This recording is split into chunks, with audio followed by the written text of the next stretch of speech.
Hello po, ito po. Simula na naman kami ng aming sa Lawa at Binhe na proyekto ng DSWD po. Yan. Yan po. Ito po ang aming binyo. Continuous cleaning ng aming pispan. Yan po. Yan. Yan po ang aming pispan. Kaganda-ganda. Yan. Meron pa po yung extension din eh.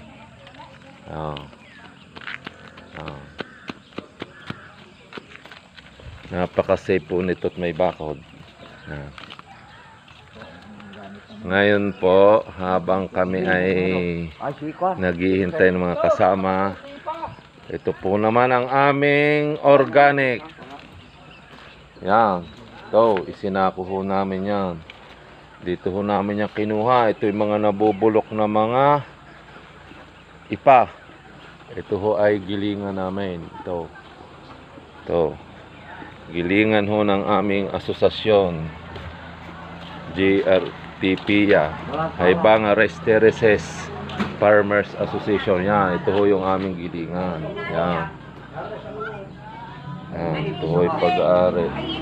Ari naman ho ang aming mga traktor at ang aming dryer. Yan. Yan po. Yan. Yan po mga equipment namin. Yan. Madami.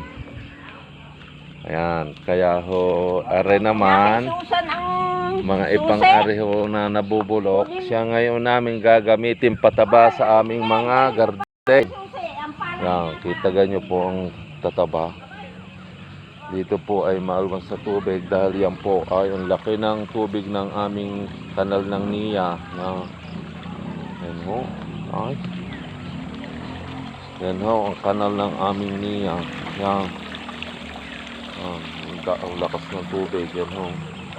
Dito ho ay marami ring mga talong. Ay, kita nyo ninyo ang talong. Yan.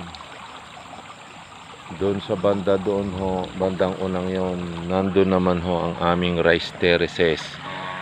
Sa sunod ko pong video ay aking ipapakita ho sa inyo. Napakaganda ho dito sa aming lugar. Meron ho kami ditong rice terraces, meron kami dito hong pools, meron kaming dam. Yan, napakasagana po kami dito sa likas na yaman. Kaya amin pong pinag-iingat at aming inaalagaan ng mabuti. Kaya kami po ditong mga magsasaka ay napakasaya at pinagpala po kami ng Panginoon ng maraming likas na yaman. Yan po. Magandang araw po sa ating lahat at kami magsisimula na magtrabaho.